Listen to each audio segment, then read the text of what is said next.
नमस्कार दर्शकों, मैं हूं ऐश्वर्या कपूर और आप देख रहे हैं मेरे साथ पूछता है भारत।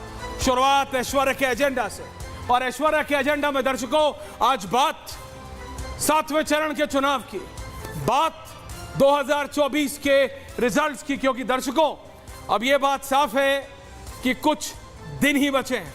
जी हां, 1 तारीख को शाम को 7 बजे सबसे बड़ा एग्जिट पोल लेके अर्नब गोस्वामी आपके साथ होंगे, लेकिन उससे पहले 1 तारीख को ही 7वां चरण बचा है चुनाव का।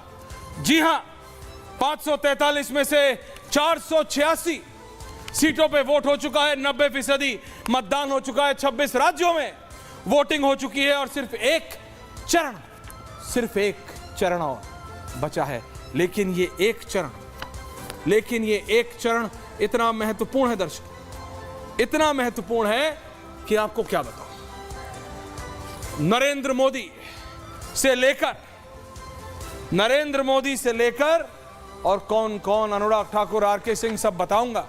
लेकिन ये जो आखिरी चरण है, इस आखिरी चरण में उत्तर प्रदेश की 13 सीटें, और नोट कीजिएगा, उत्तर प्रदेश की 13, बिहार की 8, पंजाब की 13, चंडीगढ़ की 1, हिमाचल प्रदेश की 4, झारखंड की 3, ओडिशा की 6, बंगाल की 9, टोटल 57 सीटें हैं। 57 सीटें, और बीजेपी इन 57 में से दावा कर रही है कि 35 से ज्यादा सीटें आखिरी चरण में बीजेपी को मिलेगी। तो वहीं विपक्ष यानी इंडी, जिसने 1 तारीख को ही जिस दिन आखिरी चरण है चुनाव का, दिल्ली में बैठक बुला ली है, जिस दिन एग्जैक्ट एग्जिट पोल लेके शाम को 7 बजे हम आएंगे, उसी दिन इंडी अलायंस ने दिल्ली में बैठक बुला ली है, क्योंकि इंडी अलायंस कहने के लिए कह रहा है कि हम फेज से रिजल्ट से पहले अपनी प्लानिंग कर रहे हैं। तो पूछता है भारत, क्या 100 सीटों में सरकार बनाना चाहता है विपक्ष? 80-90 की बात करने वाले क्या सचमुच सरकार बनाने का सपना भी देख सकते हैं? पूछता है भारत, क्योंकि दर्शकों जो 7वां चरण है उसमें प्रधानमंत्री नरेंद्र मोदी बनारस से, अनुराग ठाकुर हमीरपुर हिमाचल से, आरके सिंह आरा बिहार से, रविशंकर प्रसाद पटना साहिब बिहार से, अनुप्रिया पटेल मिर्जापुर उत्तर प्रदेश, रवि किशन बाबा के गोरखपुर से, कंगना रनौत मंडी हिमाचल प्रदेश से, आनंद शर्मा कांगड़ा हिमाचल कांग्रेस, मीसा भारती आरजेडी पाटलिपुत्र बिहार, रामकृपाल सिंह बीजेपी पाटलिपुत्र बिहार, उपेंद्र कुशवाहा काराकाट बिहार, पवन सिंह काराकाट बिहार, हरसिमरत कौर बादल पंजाब, भटिंडा अकाली दल, रवनीत सिंह बिट्टू अब बीजेपी में आ गए, लुधियाना पंजाब, मनीष तिवारी चंडीगढ़ कांग्रेस, आनंद शर्मा का मैंने आपको बताया, इन सारे नेताओं का मैंने आपको बताया। और इसीलिए आपसे कह रहा हूं, चाहे वो परनीत कौर हो, जो कि अब महारानी परनीत कौर, कैप्टन अमरिंदर सिंह की धर्मपत्नी जो पटियाला पंजाब से लड़ रही है, अभिषेक बैनर्जी तृणमूल कांग्रेस डायमंड हार्बर, देबाश्री चौधरी बीजेपी कोलकाता दक्षिण, सीता सोरेन दुमका बीजेपी, और निशिकांत दुबे, ये वो सारे नाम हैं जिनका भविष्य 7वें चरण में। तो कौन कितने पानी में है, आज इसी पे है बहस। बट पहले ये जरा रिएक्शंस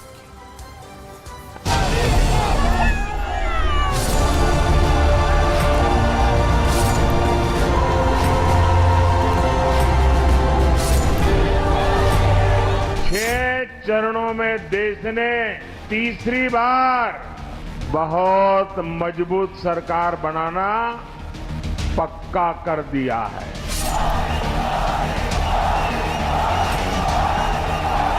6 चरण का चुनाव समाप्त हो गया है।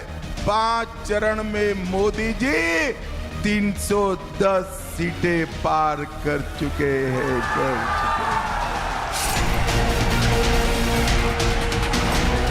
400 पार की जब बात होती है तो समाजवादी पार्टी को तो चक्कर आने लगता है। इस बार 400 पार तो हो ही ना, इस बार 400 हारने जा रहे हैं। तो बोल ही रहे ना कि हम लोग 300 पार जा रहे हैं।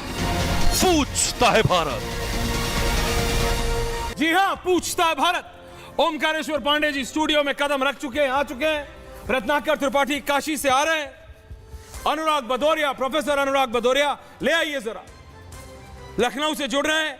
और भारतीय जनता पार्टी के राज्यसभा के सांसद और वरिष्ठ नेता, उनके राष्ट्रीय प्रवक्ता सुधांशु त्रिवेदी जुड़ रहे हैं। सारे लोग मेरे साथ हैं, एक को नहीं सबको लाइए। माइक लगा रहे हैं, कोई बात नहीं, आप फ्रेम खोलिए ओमकारेश्वर जी, दिखाइए। सुधांशु जी भी आ गए, सुधांशु जी को ऑडियो जा रहा है, अनुराग भदौरिया जी को ऑडियो जा रहा है।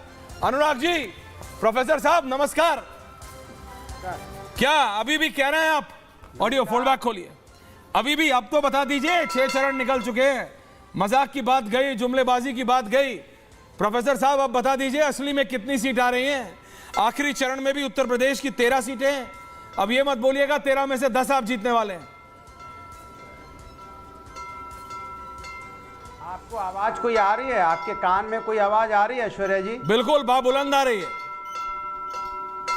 कोई कौन सी आवाज आ रही है बताइए? आप मेरे को मंदिर की घंटी की बात कर रहे हैं? बोलिए बोलिए बोलिए। आ रही है? बोलिए।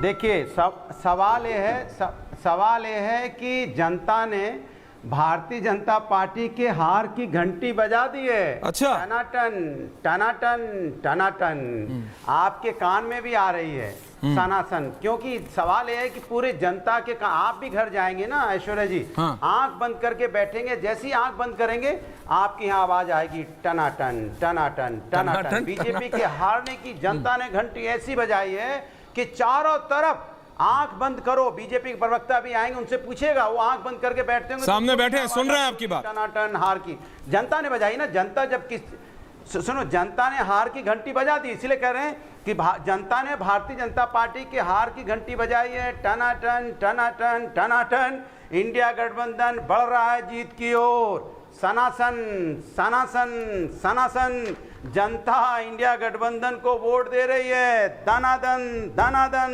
दनादन, 4 जून को होगी खुशियों की बारिश। झमाझम झमाझम झमाझम। सुधांशु जी, ऐश्वर्या जी, आप भी आइएगा, ये डील है पक्की। डनाडन डनाडन डनाडन। देखिए, भारतीय जनता पार्टी की हार की है, उनके दिमाग में हार की घंटी बजने लगी है। इसीलिए देखो, मुद्दों पे चर्चा ही नहीं करना चाहते। मुद्दे दिन पे दिन बदलते चले जा रहे हैं। जनता से संबंधित कोई मुद्दा नहीं है। मुद्दे देखिए कैसे कैसे हो गए। अब तो भारतीय जनता पार्टी वाले कह रहे हैं, एक जगह मैंने सुना कि भैया सरकार आएगी, काउंटडाउन शुरू हो जाए, जेल जा। अरे भैया, सरकार तो अभी आपकी थी 10 साल से, फिर काउंटडाउन शुरू क्यों हो रहा है? अच्छा ठीक है, ओके। हाँ, सवाल है कि बीजेपी भूल जाती है। ओके प्रोफेसर साहब, ओपनिंग कमेंट्स हैं, मैराथन नहीं। मैं भारतीय जनता पार्टी से बस इतना पूछता हूं। हाँ पूछिए। एक मिनट रुकिए, मैं भारतीय जनता पार्टी से इतना पूछता हूं कि आपने पूरे चुनाव भर मुद्दों पे चर्चा नहीं की, आपके मुद्दे बदलते रहे। आप चले गए यहाँ पे मंगलसूत्र पे, मंगलसूत्र से भैंस पे चले गए, भैंस से मीट मुर्गा मछली पे चले गए, फिर आप बाबरी ताला पे चले गए, बाबरी ताला से होते होते आप व्यक्तिगत हमले करने लगे। इसके मतलब आपके दिमाग में घंटी हार की बजने लगी है। टनाटन टनाटन टनाटन। ओके सुधांशु जी, जो बज रही है घंटी, इनका टनाटन और धनादन चल रहा है। सवाल ये है, चलने देते हैं। अखिलेश यादव कह रहे हैं 4 जून को हमारी जीत होगी। तेजस्वी यादव कह रहे हैं हम 300 पार जा रहे हैं। अरविंद केजरीवाल कह रहे हैं हम 300 सीटें जीत रहे हैं। वहां बाबा कह रहे हैं हम 400 सीटों के साथ सरकार बना रहे हैं। हेमंत बिश्वा शर्मा कह रहे हैं 400 सीटों पर पीओके का विलय होगा। अमित शाह जी कह रहे हैं 7वें चरण में हम 400 पार हो जाएंगे, टेंशन मत लीजिए। इधर वाले भी 400, उधर वाले भी 400। जनता कह रही हो क्या रहा? देखिए सुधांशु जी, ये बात आप मेरे से बेहतर समझते हैं। दिल्ली में सुधांशु जी, दिल्ली में एक अलग, जो जिसे क्रेम डेला क्रेम कहते हैं, जो बहुत एक क्लब वाली जो एक जनता है, उसने पूरी एक हवा बनाई हुई है। और ये आप जानते हैं सुधांशु जी। अनुराग भदौरिया भी कई उन पार्टियों में रहते हैं, क्लबों में रहते हैं, मानेंगे नहीं, क्योंकि वीडियो तो वो खेत की डालते हैं, बर्फ के गोले की डालते हैं, लेकिन कई बार वो पहुंचते हैं उन क्लबों की मीटिंग। वहां पे हवा चल रही है कि there is an undercurrent. एक ऐसा अंडर करंट है जो दिख नहीं रहा है, लेकिन वो अंडर करंट ऐसा है कि नरेंद्र मोदी के साथ, की सरकार के साथ न जाने क्या हो जाए, किसी को नहीं मालूम। ये एक, और यही चीज आप सोशल मीडिया पे देखते हैं, क्योंकि उन हाई फ्लाइंग क्लबों का जो इंटरेक्शन है वो उन्हीं सोशल मीडिया वालों के साथ है। वो वहां से ब्रीफ लेते हैं और वहां जाते हैं। तो क्या ये रियलिटी है? देखिए, अनुराग भदौरिया जी ने अभी अपने वक्तव्य की शुरुआत आपको मंदिर की घंटियां सुना कर की जी, उसके बाद वो टनाटन दनादन डनाडन पता नहीं क्या क्या बोलते चले गए। अब ये नाना प्रकार के जो ये ध्वन्यात्मक शब्द बोल रहे थे, इसमें कौन सी मुद्दे की बात थी ये मुझे समझ में नहीं आया। जो हमसे कह रहे थे हम लोग मुद्दे की बात तो डनाडन टनाटन दनादन डन डनाडन डन डनाडन ये सब इत्यादि वो बोल रहे थे। मगर एक मुझे मुद्दे की बात समझ में आई ऐश्वर्या जी, जिनकी पार्टी के कैंडिडेट वोट जिहाद के नारे लगाते थे उनको अब मंदिर की घंटी सुनाई पड़ने लगी और वो घंटी आपको भी सुनाने लगे, तो समझिए कि हालात कैसे बदल गए हैं। यानी अब उनकी दिमाग की घंटी बज गई है और हार की पेशबंदी किस तरीके से होने लगी है कि इनके पार्टी के सांसद जो पहले कांग्रेस में हुआ करते थे, कपिल सिब्बल जी ने ईवीएम पे बयान देना शुरू कर दिया है। यानी अवश्यंभावी हार की पेशबंदी कैसे की जा सकती है उसकी शुरुआत वहां पे हो गई है। और रही बात अंडर करंट की, तो मैं बताना चाहता हूं 2014 में 44 वोट का करंट लगा था कांग्रेस को, 44 सीटें आई थी। 2019 में 52 वोट का करंट लगा था जब उनकी 52 सीटें आई हैं। इस बार ऐसा करंट लगने वाला है कि पता नहीं शॉर्ट सर्किट ना हो जाए। ये आने वाले टाइम में पता लगेगा कि कितना गहरा करंट है। और करंट इतना ज़बरदस्त है कि खड़गे जी आज बोल गए कि वो मोदी जी के लिए फिर जहर वहर की बात बोल गए। अरे अभी तो देखिएगा करंट नहीं, ऐसा शॉर्ट सर्किट होके स्पार्किंग होनी शुरू होगी कांग्रेस में, जैसा प्रमोद कृष्णम जी ने कहा था ना कि जब कांग्रेस फिर 50 के नीचे निपट जाएगी उसके बाद आप देखिएगा जून में कांग्रेस में सीधे 2 फाड़ नजर आएंगे, कांग्रेस राहुल, कांग्रेस प्रियंका। और ये बात मैं हवा में नहीं कह रहा हूं, जितनी शिद्दत के साथ राहुल गांधी ये बोलते थे और इन्होंने लिखित में दिलवाया था कि राम मंदिर में नहीं जाएंगे, और प्रियंका जी ने तो बयान दिया है कि राम मंदिर में न जाना गलती थी। यानी दिखाई पड़ने लगा है कि आने वाले समय में क्या होने वाला है, वो दिखने लगा है। और इनकी भाषा में भी इसी प्रकार के शब्द आने लगे हैं, क्योंकि मुद्दे की बात तो ये समझ ही नहीं सकते। वैसे मुद्दे की बात बताऊं तो भदौरिया जी को शायद समझ में ना आए। अभी जो डाटा आया है कि 2023 में जो फॉरेन रेमिटेंस आया है भारत में वो 125 बिलियन डॉलर का आया है, जो भारत दुनिया में नंबर 1 हुआ है। चाइना से ज्यादा फॉरेन रेमिटेंस भारत में आया है और भारत के स्टॉक एक्सचेंज में 5 ट्रिलियन डॉलर आया। अब जो आपने बात कही ये तो इनको नहीं समझ में आएगा, ये फिर कहेंगे कि वो सब्जी लेने जाओ। तो भदौरिया जी आजकल आपको टमाटर लेके नहीं आते, पहले जो आप लेके आते थे कि टमाटर 100 रुपए का हो गया, क्यों टमाटर का दाम कितना जरा बताइए। गर्मी का समय है, ये आके सिर्फ नाटकीयता और इस ढंग की बातें कर रहे हैं। होल्ड ऑन अनुराग जी, कहना भी होने वो आपका एक शगल बन गया। नहीं सुधांशु जी, भारत की जनता पूरी तरीके से प्रबुद्ध है और वो व्यवस्थागत ढंग से देख रही है कि एक बस अंतर बताता हूं, 6ठे से 7वें चरण में जानते हैं क्या ऐश्वर्या जी अंतर आया? जी, आम आदमी पार्टी और कांग्रेस 6ठे चरण में दिल्ली में एक दूसरे से गलबैया कर रही थी, अब पंजाब में एक दूसरे से जूतम पैजार कर रही है। नहीं वो तो बंगाल में 7 चरणों में हुआ। चरण बदलते हुए इतना बदलाव तो टीवी चैनल बदलने में नहीं दिखता कि एक आदमी एक चैनल पे हीरो दिख रहा हो, अगली फिल्म में विलन दिखने लगे। ऐसा तो फिल्म में नहीं दिखता जितना कैरेक्टर आपका तेजी से बदलता है। इसलिए आश्वस्त रहिए कि 4 जनता ने, देखिए वो तो जनता ने, चांदनी है सुधांशु जी, वो तो जनता ने शुरू में देखा। टीएमसी के साथ कौन लड़ रहा है, केरला में क्या हो रहा है, राहुल गांधी की खुद की सीट पे क्या हुआ वायनाड में, वो तो जनता देख रही।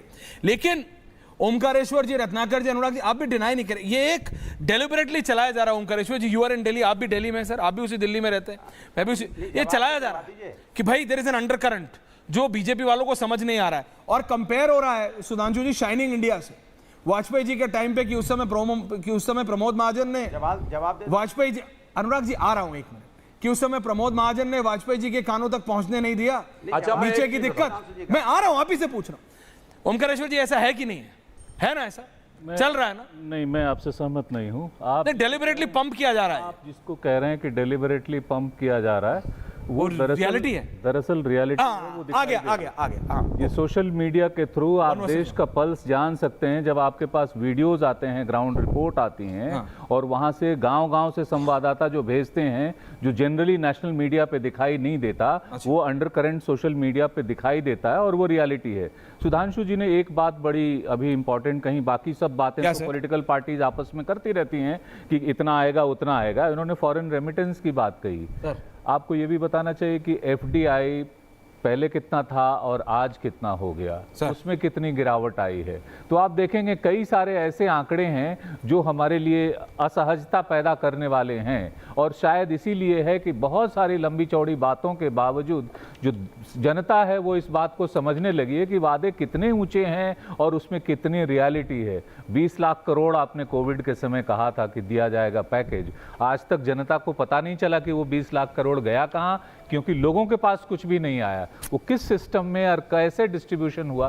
तो बहुत से ऐसे फैक्ट्स हैं जिसको हमें ऑनेस्टली और इंडिपेंडेंटली और न्यूट्रली एनालाइज करना पड़ेगा, तब हम देखते हैं कि अंडर करंट दिखाई देता है। अंडर करंट दिखाई देगा, ये कह रहे हैं रियलिटी है। रत्नाकर त्रिपाठी, उसके बाद सुधांशु जी आ रहा हूं वापस। रत्नाकर त्रिपाठी लाइए मेरी जगह। रत्नाकर जी, क्या कांग्रेस राहुल और कांग्रेस प्रियंका होने जा रही है, सुधांशु जी कह रहे हैं इलेक्शन में हार के बाद? आप क्या त्रिपाठी जी? नहीं, मैं आपका प्रश्न सुन नहीं पाया। नहीं, सुधांशु जी कह रहे थे अभी कि जैसे आचार्य प्रमोद कृष्णम ने कहा था कि कांग्रेस 50 में सिमटेगी और उसके बाद कांग्रेस राहुल और कांग्रेस प्रियंका हो जाएगी, दो फाड़ हो जाएगा, क्या यही है रियलिटी ऑफ कांग्रेस? तो उनसे ये बोलिए, सुधांशु जी का जो मन में आए वो बोले।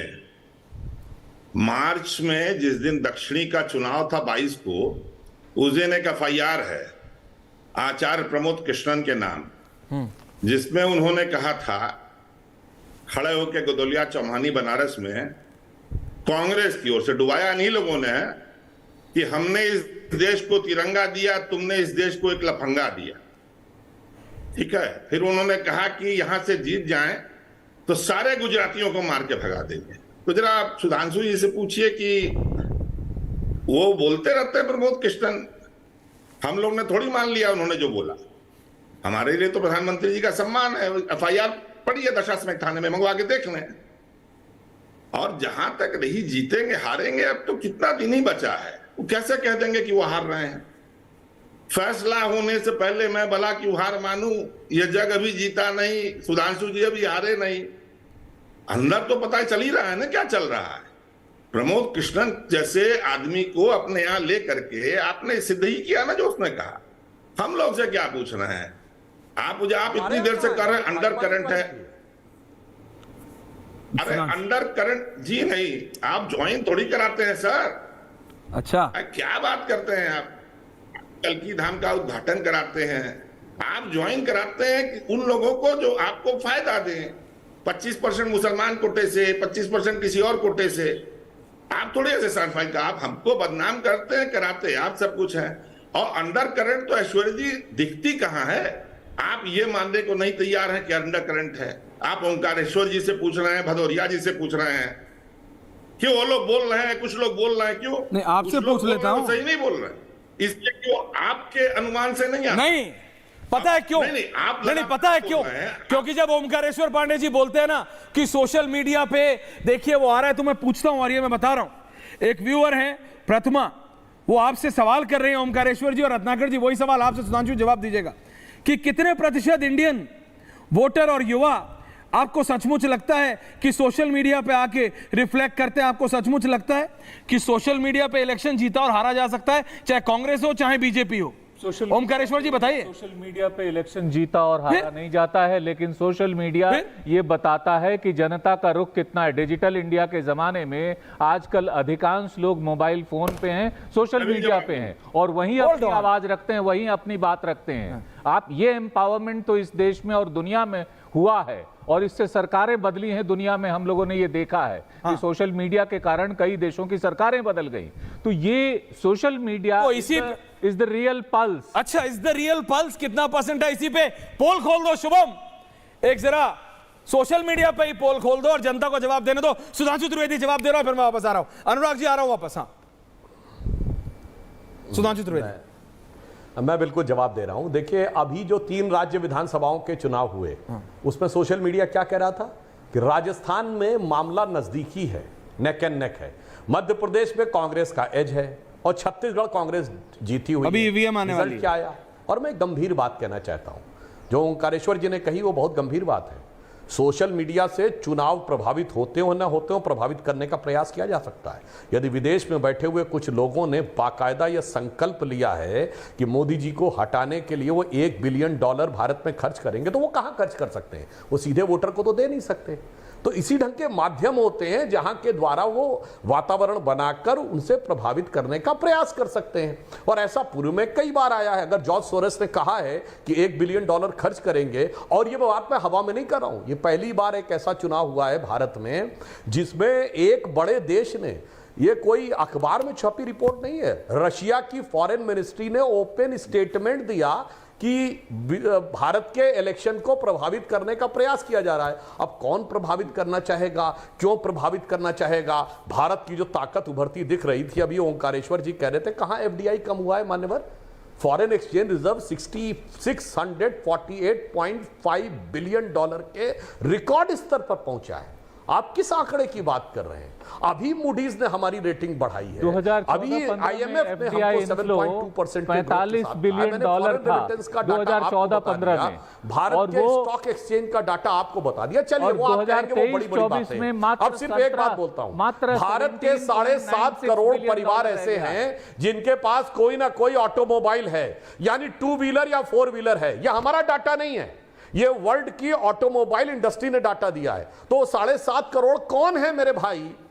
अगर भारत पे हवाई यात्रा करने वालों की संख्या 2.5 गुनी से अधिक हो गई तो वो कौन है मेरे भाई जो हवाई जहाज में चलने लगे? ये मुझे आप बताइए। यदि विदेश यात्रा करने वालों की संख्या बढ़ी तो वो कौन है मेरे भाई? ये तो बताइए आप। हवा में आके आप किसी भी आंकड़े को नहीं मानेंगे, यानी ना अपने आंकड़े को ना बाहर के आंकड़े को। अब आप IMF, इस world bank, standards and poor सबसे ऊपर हो जाते हैं और हवाई बातें जो व्हाट्सएप पे करना शुरू करते हैं। मैंने कहा बिल्कुल सही बात है, मैंने सारे तथ्यात्मक आंकड़े बता दिए, आप इसका उत्तर बता दीजिए। अनुराग जी आप सबका बताइए, लेकिन एक इतना और उसमें ऐड ऑन कर दीजिएगा कि इन आखिरी फेज में 1 वर्सेस 1 रखो। Bansal please, Anurag Bhadaure and Sudhanshu Trivedi, सिर्फ मुझे इतना बता दीजिए प्रोफेसर साहब, ये जो आखिरी यानी 7वें चरण में 13 उत्तर प्रदेश की सीटें हैं, इसमें से कितनी जीत रहे हैं आप? अब ये मत बोल दीजिएगा कि काशी भी जीत रहे हैं आप। नहीं, आप काबिल हैं कुछ भी बोलने, झूठ बोलने का। कह रहे हैं 2.5 करोड़ ऑटो, अरे सुन तो लीजिए, नहीं कह रहे 7.5 करोड़ ऑटो के पास, देखिए सबके पास 4 व्हीलर या 2 व्हीलर आ गए। अरे भैया, अगर आपसे ये पूछा जाए 1950 में यहाँ पे कितने, यहाँ पे 2 व्हीलर थे या 4 व्हीलर थे, 1960 में कितने हुए, 1917 में कितने? अरे दिन पे दिन जैसे जैसे तरक्की होती है बढ़ता चला जा रहा है, और आप कह रहे हो कि आपकी वजह से बढ़ गया। कमाल की बात करो, किसी ने अगर मोटरसाइकिल खरीदी तो आप कह रहे हो कि आपने बढ़ा दिया। मैं आपसे पूछता हूं, ये बताइए 2014 में कितने थे? आपने कहा ना 7.5 करोड़ बढ़ गए। कमाल की बात कर रहे हैं। ये बताइए ना, आपने नौकरी कितनी खाली?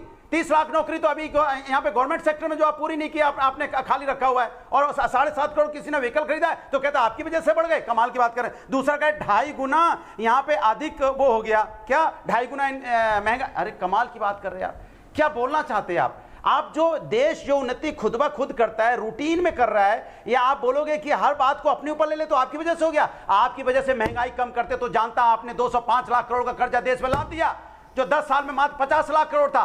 तब तो जानते आप 50 लाख से 10 लाख करोड़ रुपए ले आते, तब तो कहते आपने उन्नति की है। डॉलर यहाँ पे जो यहाँ पे जब आपकी सरकार थी 60-62 रुपए थे, 60-62 रुपए था, 83 रुपए हो गया। उसकी जिम्मेदारी लीजिए ना। कमाल की बात कर रहे हैं आप। जो पब्लिक खुद ब खुद अपनी उन्नति कर रही है उसको अपने ऊपर ले लेते हो। जैसे आपकी तो बातें ऐसी होती है। एक बार मैं इनके साथ डिबेट कर रहा था, रानी लक्ष्मीबाई की बात करने लगे, तब मैंने इनसे पूछा था उसमें भारतीय जनता पार्टी का योगदान क्या है। 7.5 करोड़ अगर ऑटो इंडस्ट्री, अगर ऑटो बड़े भी हैं, यहाँ पे लोगों ने 4 व्हीलर 2 व्हीलर खरीदे हैं, आपका योगदान क्या है जरा बता दीजिए उसमें। आपका तो योगदान 0 है ना, क्योंकि आपने रोजगार दिया नहीं। आप रोजगार देते तो मैं मानता कि आपने रोजगार दिया है, कि आपने काम दिया तो उस वजह से उन्होंने खरीदा। अरे आपको जो डाटा देना दीजिए ना कि आपने कितना रोजगार दिया, महंगाई कितनी कम की, वो मत दीजिए। आप ऐसे मत बताइएगा महंगाई दर बताइए, महंगाई दर बताइए। ये लोग थक चुके हैं आपकी महंगाई दर सुन के। इस तरह की फर्जी महंगाई दर बोलते रहते हो। जवाब आ रहा है। जाओगे 60 रुपए का दाल जो मिलती थी आज 200 रुपए किलो मिलती है, उसको महंगाई दर से कोई लेना देना नहीं है। देखिए आपने लोगों के, देखिए सुधांशु जी, ओके अनुराग जी, तकलीफ दी है, Anurag ji, okay professor channel पे, अनुराग जी देखिए कुछ, इसीलिए आप हार रहे हो। सुधांशु जी कुछ, देखिए कौन जीत रहा है कौन हार रहा है वो तो जनता की उंगली बताएगी और 4 तारीख को रिजल्ट। लेकिन सुधांशु जी ये तो रियलिटी है, पेट्रोल का प्राइस जब आप 14 में थे तब क्या है, 24 में है तब क्या है, दाल का, चावल का, काली दाल का, पीली दाल का, मेरे को सॉरी ज़्यादा नहीं पता, मूंग अरहर, मैं सच बता रहा हूँ, मुझे नहीं पता, जो माता जी बनाते हैं मैं खा लेता हूँ, लेकिन मैं रियलिटी बता रहा हूँ। जनता से आप बात कीजिए, महंगाई है। अब आप बोलेंगे अंतर्राष्ट्रीय स्तर पे महंगाई बढ़ी है। आप जब आए 14 से पहले, क्योंकि विपक्ष ये करता है, रत्नाकर जी को भी ले आइए, वो आपके सारे पूर्व बड़े मंत्रियों का आंदोलन लगाता है, उनकी तस्वीरें लगाता है, स्मृति ईरानी जी की, स्वर्गीय अरुण जेटली जी की, स्वर्गीय सुषमा जी की, उनकी सुपुत्री दिल्ली से बांसुरी इलेक्शन भी लड़ रही है, तो इन सब की वो तस्वीरें लगाता है, आंदोलन की बाइट चलाता है कि देखो उस समय बड़ी महंगाई की बात करते थे, आलू प्याज के प्राइस की बात करते थे। विजय गोयल दिल्ली में, हमें याद है, आपके 11 अशोक रोड के बाहर, आपको याद होगा सुधांशु जी, वो पूरा बुलक काट ले आए थे, पूरा भैंसा, मतलब वो पूरे भैंसा बुग्गी लाके वो प्याज और आलू के ऊपर आंदोलन हुआ था। अब उनका प्राइस क्या है? तो अब अगर आप बोलेंगे कि वो इंटरनेशनल वजह से है, तो कांग्रेस भी बोलेगी भाई उस समय भी तो वही था, चीजें बदल रही थी। आ रहा हूं ओमकारेश्वर जी आपके पास, मैं एक लाइन से, अब मैं जवाब दे दूं? आप प्लीज, उसके बाद आप बोलिए। मैं सिर्फ एक जवाब दे दूं सर, एक लाइन इनको जोड़ने दीजिए, फिर बोल लीजिएगा कि जैसे मैंने शांति से सुनी, एक लाइन ओमकारेश्वर जी की जोड़ लीजिए, फिर जोड़ लीजिए। बोलिए। सुधांशु जी, सिर्फ एक लाइन जोड़ना चाहता हूं कि हमारे यहाँ जो आंकड़े तय होते थे पहले, वो इनकम के आधार पर तय होते थे। अब आपने और नीति आयोग ने इसको बदल के खर्च के आधार पर, जो आपने कहा ना कि वो ट्रैवल कर रहे हैं, ये गाड़ी ले जा रहे हैं, इससे जा रहे हैं, इसके आधार पर ये आपने चेंज किया है, जो वर्ल्ड कम्युनिटी को, जो एक्सपर्ट्स हैं, उसको स्वीकार्य नहीं है। आप आंकड़ों से भागते। दरअसल आपको ये बताना चाहिए कि देखो हमने इतने रोजगार दिए, स्किल डेवलपमेंट इतना कर दिया, एजुकेशन आप कह रहे थे 2 कॉलेजेस पर डे बनाए जा रहे हैं, आप 2 कॉलेजेस पर डे उस समय से अभी तक जोड़ लीजिए कितने कॉलेज होते हैं, कितने बने हैं। तो रियल आंकड़ों पे, और वर्ल्ड आपके आंकड़ों पे भरोसा नहीं कर रहा, हिंदुस्तान ही नहीं। और जब हमारा अप्रोच ये होता है कि हम आंकड़ों के साथ फजिंग करें, तो जनता उस पे बिलीव नहीं करती। जवाब ले रहा हूं सर। सांसद जी, देखिए मुझे लगता है ओंकारेश्वर जी को, देखिए सपा, इनको तो मैं मान सकता हूं, भदौरिया जी तो सपाई टाइप की बुद्धि वाले हैं, वो तो ऐसे आए बाएं बोलते हैं। ओंकारेश्वर जी को गंभीरता से बात करनी चाहिए। आप कह रहे हैं वर्ल्ड हमारे आंकड़ों पे भरोसा नहीं करता, तो आईएमएफ ने हमारी रैंकिंग कैसे ही बढ़ा दी, वो आईएमएफ जहां डॉक्टर मनमोहन सिंह बीच में नहीं, आप कहना क्या चाहते हैं सर? बीच में World Bank, IMF, Standard and Poor's, इन्होंने सारी की सारी हमारी, अब मैं एक और फैक्ट, देखिए चिल्लाइए नहीं, बीच में नहीं प्लीज, थैंक यू। फिर भाई मैंने कहा भाई ये गलत बात है भाई, बोलिए। ये इनकी इस आदमी की खासियत ही यही है कि सिर्फ आके डिस्टर्ब करने के लिए आता है।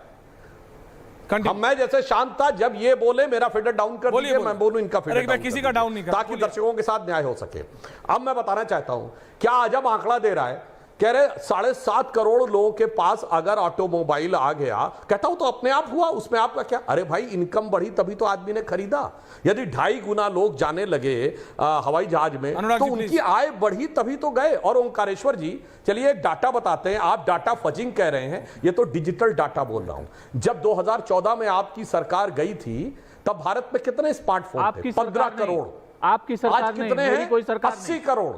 मेरी कोई सरकार, ये बताइए 80 करोड़। इंटरनेट कनेक्शन क्या है? देखिए आप बोल रहे थे मैंने कोई डिस्टर्बेंस नहीं किया, ये गलत बात है बीच में बोलने लगना। मैं सबकी बात शांति से बैठता हूं, आपने कहा बोलना चाहिए, मैंने बोलने दिया। आप बोलिए। अब मैं दर्शकों से कहता हूं जाके चेक करिए। लेकिन आपकी सरकार मत कहिए, न मेरी वो सरकार थी, ना ये सरकार है, ना आने वाली सरकार होगी। सरकार आपकी होगी, उनकी। मैं वही कह रहा हूं, कांग्रेस की सरकार में जैसे ही अनकंफर्टेबल बात आई, अब डिस्टर्ब करने के अलावा कोई नहीं रह जाता है। सर आपको बाकायदा चिल्लाने के अलावा कोई विकल्प नहीं रह जाता है। Thank you sir. हाँ बोलिए, मैं बोलता हूं, अब अपनी बात कंटिन्यू कीजिए। हाँ मैं बिल्कुल बताता हूं। देखिए उस समय 15 करोड़ थे स्मार्टफोन, आज 80 करोड़ स्मार्टफोन है। मतलब ये डाटा फर्स्ट है क्या?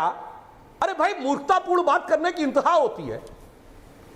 आज 84 करोड़ से ऊपर इंटरनेट कनेक्शन है, यह डाटा फर्स्ट है क्या? हर आदमी के हाथ में स्मार्टफोन है, जनधन अकाउंट भी स्मार्ट से जुड़ा हुआ है, आपके आधार कार्ड में जुड़ा रहता है मोबाइल। कुल 15 करोड़ थे उस जमाने में, फर्स्ट है क्या? तो गजब होता है आकर कुछ भी आए बाएं साएं बोलना। अनुराग जी प्लीज, अपनी बात को सही साबित करने के लिए इस प्रकार की बात करना या ये कतई अनुचित है, जो यथार्थ बात है। अब मैं इनको बताता हूं। ऐश्वर्य जी आपने बहुत अच्छी बात कही। जिस समय हमारी सरकार गई थी, मतलब हमारी सरकार आई थी, इनकी सरकार गई, तब पेट्रोल कितने का था? 62 रुपए का। हाँ जी, 62 रुपए का था। आज कितना है? 87 रुपए, या कुछ शहरों में 90 रुपए। कितना परसेंट हुआ? मैं दर्शकों से कहता हूं जाके चेक करिए, 60% की बढ़ोतरी हुई 10 साल में। और जब हमारी सरकार थी, गई थी 2004 में, सॉरी 67 रुपए पे था पेट्रोल जब हमारी सरकार आई, 90 रुपए पे है। अब आइए, जब हमारी सरकार गई थी 2004 में, दर्शकों से कहता हूं देखो जाके 2004 में पेट्रोल कितना था, 32 रुपए। और जब इन्होंने छोड़ा 2014 में 67 रुपए, कितना बढ़ा? 220, दुगने से अधिक। अब आइए डीजल का दाम देखिए, 2004 में 22 रुपए और जब हमारी सरकार आई 2014 में 52 रुपए, कितना बढ़ा? 225%। आज है 87 रुपए, कितना बढ़ा? 68%। आओ मेरे भाई और सुनो, दूध का दाम 2004 में 18 रुपए और जब हमने छोड़ा तो 38 रुपए, कितना बढ़ा? दुगने से ज्यादा। आज कितना? 60 रुपए। अरे भाई यथार्थ पे बात करो। ये तो आप नहीं कह सकते 30 साल में कोई कीमत नहीं बढ़ेगी। उस 10 साल में कितनी भयंकर महंगाई थी और आज प्लीज। और मैं दर्शकों से कहता हूं एक और चीज, गैस का दाम 2004 में 238 रुपए का सिलेंडर। आ रहा हूं अनुराग जी, रिलैक्स चेक कर ले, जनवरी 2031 में मार्केट रेट 1241 रुपए का सिलेंडर और आज क्या है? 1000 कुछ रुपए का। चिल्लाइए नहीं अनुराग भदौरिया, कोई नहीं चिल्ला रहा, बोलिए। आपके बोलने से नहीं होता, कोई दर्शक जाके चेक कर सकता है। जो मैं डाटा बोल रहा हूं इंटरनेट के ऊपर है। इसलिए मैं कह रहा हूं भाई साहब, प्रचार जो भी कर लीजिए, आज इसी इंटरनेट ने वो काम आसान कर दिया है, कोई जाके चेक कर सकता है। और 1 GB डाटा की कीमत 25 गुनी कम हुई है। कितनी? 25 गुनी कम हुई है। 239 रुपए का 1 GB डाटा था, 239 रुपए में महीने भर के लिए आपको हर बिल्कुल है सुधांशु जी, कम हुआ है, लेकिन डाटा भी आज की डेट में बहुत जरूरत है। इसलिए मैं जो बात बोली है सारी दर्शक बात कहते हैं और इस ढंग की गैर जिम्मेदाराना बात नहीं करनी चाहिए कि वो डाटा कोई मानता नहीं तो वर्ल्ड की एजेंसीज कैसे हमको रेटिंग दे रही हैं। तो वो सब पता लग जाएगा, लेकिन मैं आ रहा हूं, मैं आ रहा हूं।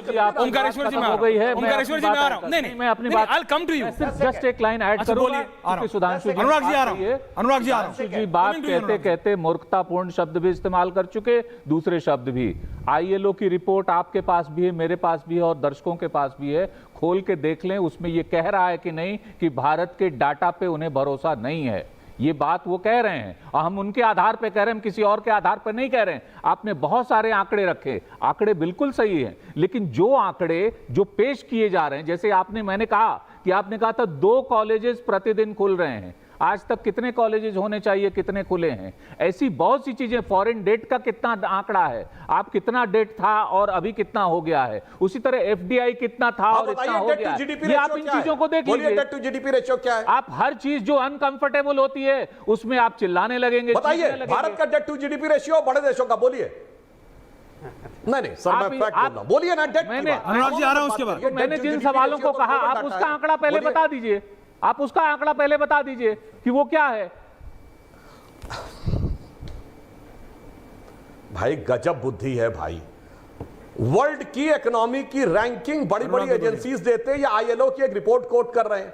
मैंने IMF, वर्ल्ड बैंक सारी बोल दी, सबने रैंकिंग बढ़ाई है। डॉक्टर मनमोहन सिंह जहां काम किए थे वो एजेंसी मानते हैं कि नहीं, या बताइए? सबसे बड़े अर्थशास्त्री की डिग्री जहां से लेके आए थे। जवाब दे दूं तो भाई उसी ये नहीं बोलना चाहिए कि सारा डाटा फर्स्ट है और भारत डेटा को फर्स्ट की बात नहीं हो रही है सुधांशु जी, लेकिन और मैं 1 अच्छा, GB चलिए मैं दूसरा जवाब दे देता हूं। हाँ बोलिए, बोल दीजिए। आ रहा हूं अनुराग जी, आप ही के पास आ रहा हूं। हाँ जवाब देते सुधांशु जी, फिर आ रहा है। एक लाइन और कर, अब एक लाइन और बता देता हूं। अब सुनिए, एक इनको और बता देना चाहता हूं। दुनिया में मोबाइल बनाने की सबसे बड़ी कंपनी है सैमसंग। उसकी दुनिया की सबसे बड़ी फैक्ट्री भारत के नोएडा में बनी है। आज हम मोबाइल मैन्युफैक्चरिंग में नंबर 2 के राष्ट्र हैं दुनिया में। और आईफोन जो सबसे हाई एंड फोन है, उसकी चाइना के बाहर सबसे बड़ी फैक्ट्री हमारे लगी। अब बताइए 37 किलोमीटर पर डे बन रही है, 4 करोड़ मकान बने हैं, 12 किलोमीटर पर डे का इलेक्ट्रिफिकेशन हो रहा है। और सुनिए, हम मोबाइल में दूसरे नंबर के मैन्युफैक्चरर बने हैं। ये बना कौन रहा मेरे भाई? ये हवा में बन रहा? कोई भूत पिशाच आके बना रहे हैं क्या? कोई तो बना रहा होगा ना। भूत पिशाच नहीं बना रहा है, इसलिए आंकड़ा देख लीजिए या हकीकत देख लीजिए। ओके भारत के किसी ओंकारेश्वर जी 150-200 किलोमीटर किसी डायरेक्शन में चले जाइए, कंफर्टेबल आंकड़ों को रख रहे हैं। ओंकारेश्वर जी एक सेकंड, सुधांशु जी देखिए, 1 GB डेटा की कीमत 25% कम हुई है, ठीक है, लेकिन 1 किलो आलू की कीमत कितनी कम या ज्यादा हुई है ये भी ध्यान रखना पड़ेगा। और नोएडा में अभी मेरे डायरेक्टर ने धीरे से मेरे कान में बोला, ऐश्वर्य 25 गुना कम हुई है। 25 गुना कम हुई है, 25 गुना कम हुई है। सर मैं कह रहा हूं 35 गुना हुई है, ओके, लेकिन 1 किलो आलू 25 गुना कम हुई है। 25 गुना, पर 1 किलो आलू, आदमी डेटा खाता नहीं है ना, खाता तो आलू है, खाता तो 1 किलो आटा है, उसकी कितनी कमियां ज्यादा हुई है वो भी। और दूसरा, अभी मेरे डायरेक्टर ने धीरे से मेरे कान में बोला कि सर नोएडा में सर 95 रुपए मिल रहा है पेट्रोल, 87 नहीं है, तो वो हर स्टेट में अलग अलग है। लेकिन जवाब सुधा, हाँ बोलिए अनुराग जी, बोलिए बोलिए क्या जवाब? आप तो सवाल करने वाले हैं, आप भी जवाब दे रहे हैं। सुधांशु जी का झूठ देखिए, क्या झूठ? सुधांशु जी का झूठ देखिए, क्या झूठ है? ये 87 रुपए पता नहीं कहां, नहीं 87 रुपए डीजल पेट्रोल पता नहीं कहां बिक रहा है, किस मुझे पता नहीं, सुधांशु जी को मिल जाता है। अरे नोएडा में भैया 95 है, इस देश के अंदर बंसल ने धीरे से कान में बोला मेरे, भूल गए आप क्या? नहीं 100 रुपए तक पार हुआ है। सुनिए, अरे बोलिए मत, बोलने दीजिए। अरे एक कोई XP 95 भी आता, वो 110 का कहते थे जब कहते थे मुझे मेरी सर, अरे बोलने दीजिए भाई, टमाटर का दाम बताओ। मैंने कहा जब इस देश के अंदर में 2014 में आप मंच से क्या चिल्लाते थे? मंच से कहते थे बहुत हुई महंगाई की मार, हम आएंगे डीजल पेट्रोल 30-35 रुपए कर देंगे, जब 62 रुपए था। हाँ, बोला था 30-35 रुपए तो कर नहीं पाए, 100 रुपए टच करा दिया, तब कह रहे बताओ कितना परसेंट बढ़ा, बताओ 2004 में क्या था? अरे 14 में इलेक्शन लड़ रहे थे, तब कह रहे थे 62 रुपए ज्यादा है, हम 30-35 रुपए में लेके आ जाएंगे, लेके आए आप 30 रुपए में, क्या वहां 100 रुपए हो गया। फिर आप कहते थे यहाँ पे जो सिलेंडर है वो 1100-1200 रुपए का बिक रहा है, हम आएंगे 500 रुपए में देंगे, 500 रुपए का छोड़ो, फिर 1100 रुपए में आ गया। फिर आपने क्या दिया बताइए हमें जरा? झूठ पे झूठ। और यही आप कह रहे ILO की रिपोर्ट, तब आप बोलते ना भाषण में कि हम ILO की रिपोर्ट नहीं मानेंगे, मोदी की रिपोर्ट नहीं मानेंगे, हम कुछ नहीं मानेंगे, हम देश के साथ बात करेंगे और देश की जो जनता को जरूरत होगी उस पर चर्चा करेंगे। जब घर से बाहर कोई 500 रुपए लेके निकलेगा, क्या सामान खरीद रहा है 500 रुपए में, क्या वो पूरे घर की जरूरत की सामान खरीद पाएगा आज की डेट में? नहीं खरीद सकता, वो सबको पता है। जो हमारी जरूरतें हैं इस महंगाई में 500 रुपए ऐसे छू हो जाते हैं। और सुधांशु जी आप नहीं समझेंगे क्योंकि आप लुटियन जोन में रहते हैं, आप नहीं गांव में रहते हैं। और आप कहां रहते हैं अनुराग जी? बात का कि 500 रुपए नहीं अनुराग जी, आप कहां रहते हैं? के अंदर जाओ तब, और आप यहाँ डाटा, आपका घर कौन सी सड़क पे? शर्म नहीं आती आपको? नहीं अनुराग जी, कौन है आपके? हम उनका तो तब भी सरकारी है, आपके हम क्या ना भी ऑन है, सवाल की बात कर, जनता के डाटा गिनाते हो, शर्म नहीं आती कि हमने नन्हे नहीं करे 2.5 गुना आपका कहां बढ़ गया, 2.5 गुना बढ़ गया, तो आप क्या चाहते हो? आप नहीं, आप तो हवाई चप्पल से हवाई जहाज में ले जा रहे थे। नहीं हवाई जहाज की अनुराग जी की कीमत क्या है? 2000 नहीं, आप बताइए 2000 रुपए में आती है क्या? 18,000, 20,000, अनुराग जी 15,000, पूछिए कि आलू की कीमत कितनी है, प्याज की कितनी है, टमाटर की कितनी है, पेट्रोल कहां 87 है, सब पूछिए। लेकिन घर तो उनका तब भी सरकारी है, आपका तो अपना। आपकी अगर उन्होंने आपसे पूछ लिया कि आपका कौन सी सड़क पे है दिल्ली में, तो फिर क्या आप जवाब देंगे? हैं? उनका तो तब भी सरकारी है भैया, किसी से लिया हुआ किसी ने दिया है। That's right. मैंने That's right. तो हर आदमी कमाए, हर आदमी कमाए, बहुत आगे बढ़े, सबका हो। अमृता शेरगिल में कोई दिक्कत नहीं है, अमृता शेरगिल मार्ग पे सबका हो, बहुत अच्छी बात है। लेकिन सुधांशु जी, महंगाई इज ए रियलिटी, महंगाई इज ए रियलिटी। आलू प्याज वाली प्रोटेस्ट बीजेपी ने की, अब विपक्ष कह रहा है उस प्रोटेस्ट पे अब आप परसेंटेज गिनाएंगे तो कैसे चलेगा? डेटा 25 गुना कम हुआ।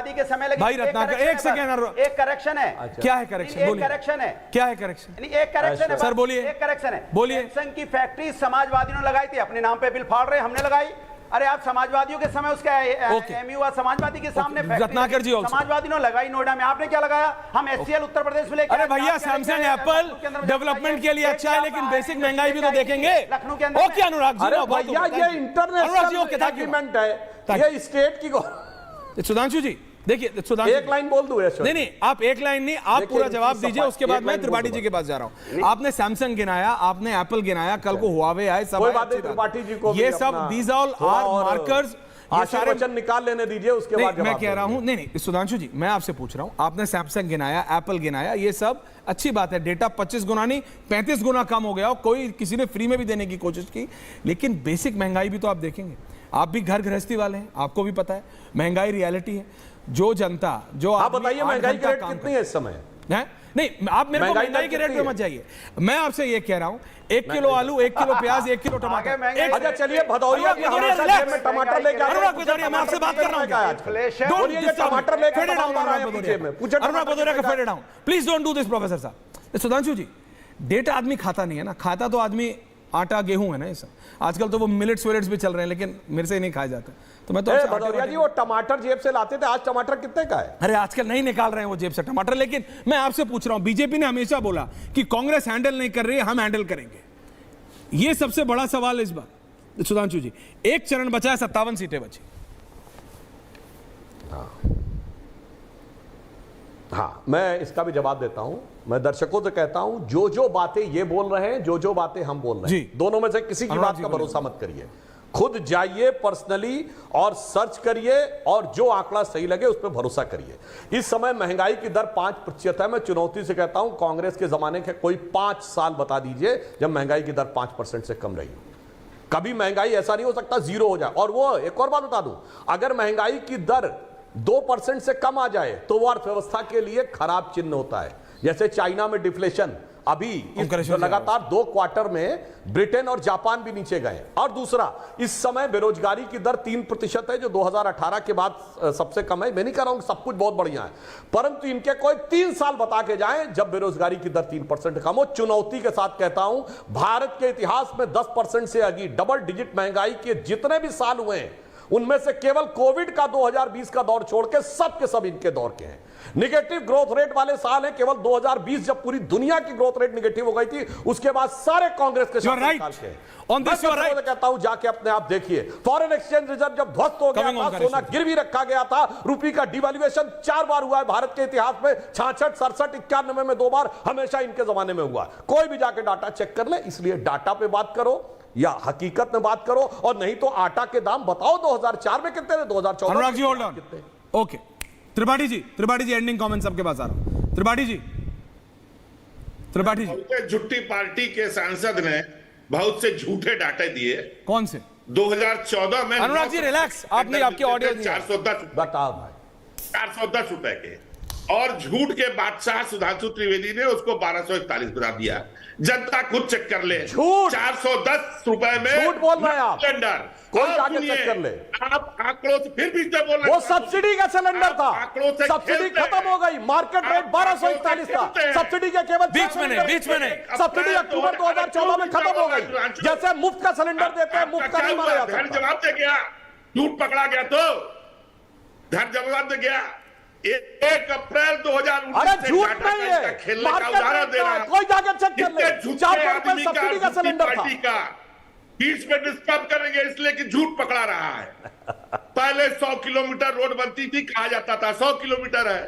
1 अप्रैल 2019 से राष्ट्रीय राजमार्ग जो इनका मिनिस्ट्री है ना गडकरी की, सरफेस ट्रांसपोर्ट 12 लेन बनेगी तो 1200 किलोमीटर। आपने डाटा बढ़ा दिया, गरीबी का डाटा आपने पूरा होल्ड ले लिया। अरे हाउस होल्ड इनकम गिर गई आधे से नीचे, ग्रॉस सेविंग गिर गई आधे के नीचे, बेरोजगारी के आंकड़े आपने बदल दिए।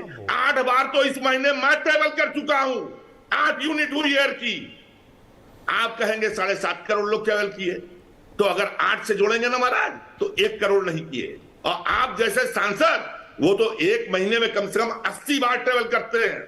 ये जनता देख रही है। 98 रुपए पेट्रोल यहाँ पे है। ओके, जब मैं 60 रुपए लेता था बनारस में, 62 नहीं।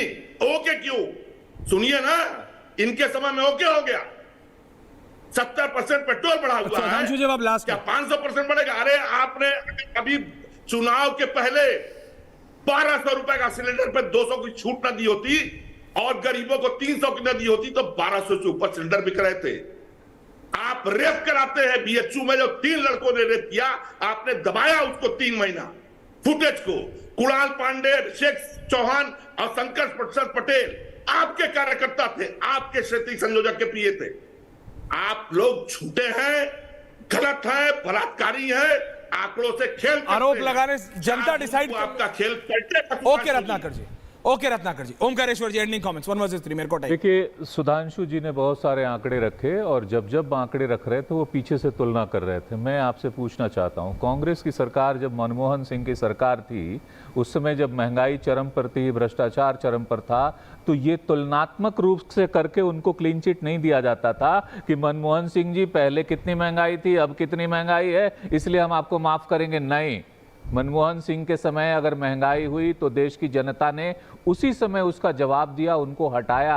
उससे पहले शाइनिंग इंडिया जब आप कर रहे थे 2004 में, और उस समय आपने आज ही की तरह के एक गुलाबी सपने दिखाए थे और हर रोज ये तर्क गढ़े थे कि देखिए कैसे अच्छा है, तो उस समय शाइनिंग इंडिया को भी लोगों ने, जनता ने मुंह दिखाया था कि आइए आप देखिए ये है।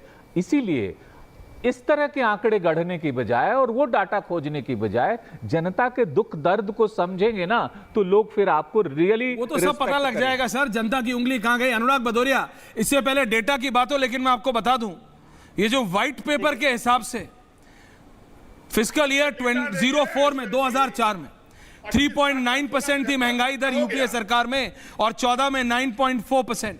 हाइक हुई थी 11 में 10.5, 10 में थी 12.3, 11 में कम हुई थी, फिर 13 में बढ़ गई थी। महंगाई दर ऊपर नीचे होती है, लेकिन अनुराग भदौरिया 57 सीटें बची। जितना आपने बोला है, अगर वो जनता का सच में मायना है तो पता लग जाएगा 4 तारीख को।